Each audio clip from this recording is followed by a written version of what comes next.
కేసీఆర్, జై కేటీఆర్. ఇవాళ ఈ యూత్ మీటింగ్ పర్టికులర్ గా ఎందుకు పెట్టామో మీ అందరికీ తెలియాలనే ఉద్దేశంతో కేటీఆర్ గారు వచ్చి యూత్ ఏ విధంగా ప్రభావితం చేస్తుంది, యూత్ ఏ విధంగా ఓటింగ్ వేయించగలుగుతుంది, యూత్ ప్రతి దగ్గర కూడా యువత వెళ్లి ప్రతి ఒక్కరిని ఇన్ఫ్లుయెన్స్ చేయాలనే సంకల్పంతో ఈ మీటింగ్ పెట్టడం జరిగింది. మీకు తెలుసు ఇలా భారతదేశం ఏ విధంగా ముందుకు పోతుంది, అందులో పర్టికులర్ గా తెలంగాణ ఏ విధంగా అభివృద్ధి చెందింది గత 10 ఏళ్ల నుంచి అనేసి.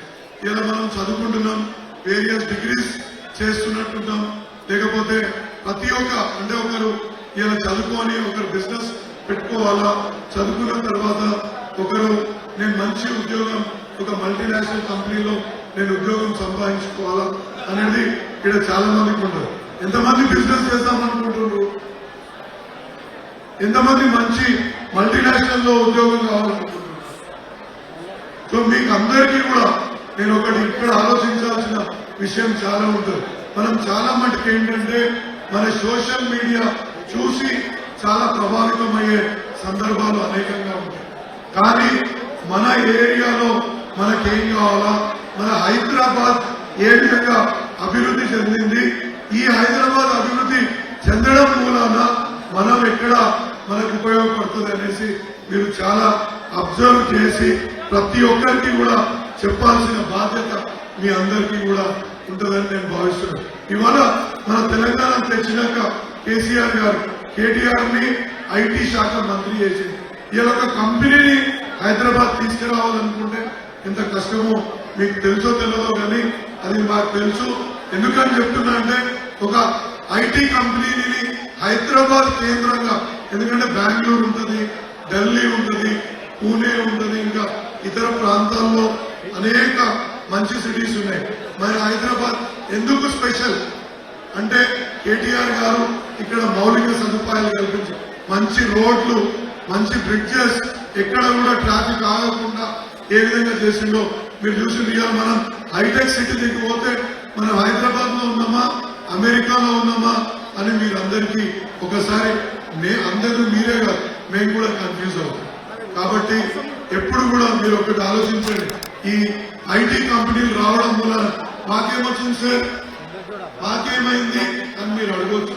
ఈ ఐటీ కంపెనీలు రావడం వల్ల అనేక ఉద్యోగ అవకాశాలు, ఇలా ఐటీలోనే జాబ్ చేయాలని కాదు, అక్కడ మనకు అలైడ్ సర్వీసెస్ కూడా ఎన్ని వచ్చినాయో మీరు కొంచెం గమనించండి. ఒక ట్రాన్స్పోర్టేషన్ లా, ఎంటర్టైన్మెంట్ లో, ఇలా ఫుడ్ ఇండస్ట్రీలో ప్రతి దగ్గర ఒక జాబ్ ఆపర్చునిటీ క్రియేట్ అవుతుంది. కాబట్టి మనకు ఎన్ని రకాలుగా బెనిఫిట్ అవుతుందో చూడండి. మేము చదువుకునే రోజులలో మీకు ఉదాహరణ చెప్తున్నా, ఒక ఇంజనీరింగ్ కాలేజ్ లో సీట్ సంపాదించలేక ఇక్కడ దొరకకపోతే ఏ కర్ణాటకకో, తమిళనాడుకో, మహారాష్ట్రకో పోవాల్సిన అవసరం ఉంటుండే.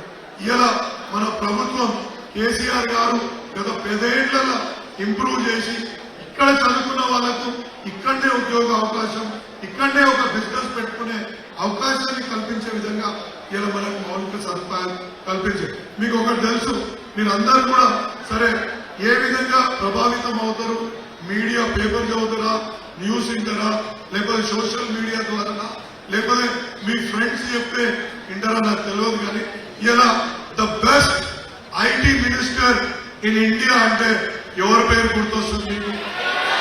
గట్టిగా చెప్పాలి. కేటీఆర్ అన్న వస్తుండు, ఆయనకి ఇంపియాలి. ఎవరు బెస్ట్ ఐటీ మినిస్టర్? కాబట్టి మనకేం కోల్పోతున్నాం? ఇలా ఎవరన్నా ఐటీ మినిస్టర్ కాంగ్రెస్ గవర్నమెంట్ లో ఎవరు అంటే మీరు గుర్తుపడతారా? పోనీ పక్కకు ఆంధ్రప్రదేశ్ లో ఐటీ మినిస్టర్ ఎవరంటే మీరు పేరు చెప్పగలుగుతారా? ఇండియన్ ఐటీ మినిస్టర్ ఎవరంటే పేరు చెప్పగలుగుతారా? ఇవాళ మన కోసం అంత కష్టపడ్డ ఆయన ఇక్కడికి వస్తున్నాడు. ఆయన ఇచ్చే సందేశాన్ని వినండి. ఎందుకు మనకు బీఆర్ఎస్ పార్టీకి ఓటేస్తే మనం ఎందుకు ఇంకా ముందడుగేస్తాం. ఇవాళ ఇక్కడ రాగిడి లక్ష్మారెడ్డి గారు ఉన్నారు. ఇవాళ 30 ఏళ్ల అనుభవంతో మనం ముందుకు వచ్చాం. మనం ఎన్ని డిఫెన్స్ సమస్యలు ఎదుర్కొంటున్నామో మీరు చూస్తున్నారు.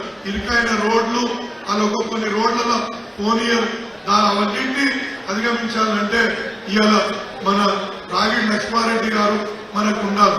నేను ఎక్కడో ఒక దగ్గర పోస్టర్ చూసిన, ఢిల్లీలో మోడీ ఉండాలి, గల్లీలో ఎవరైనా ఉండొచ్చు.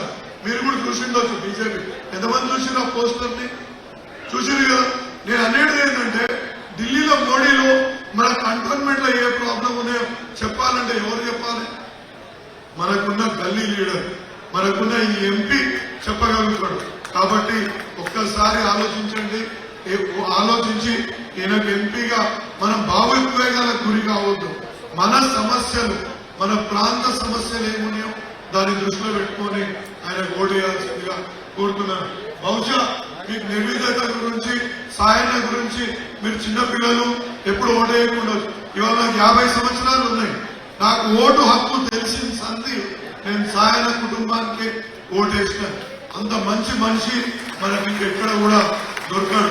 ఎందుకంటే మీరు ఎక్కడైనా మీ దగ్గర ఒక పార్కుకి వెళ్ళండి, మీ ఇంటి పక్కకున్న ఒక కమ్యూనిటీ హాల్ని వెళ్ళండి, మీ ఇంటి పక్కకున్న ఒక డ్రైనేజీ వ్యవస్థను చూడండి.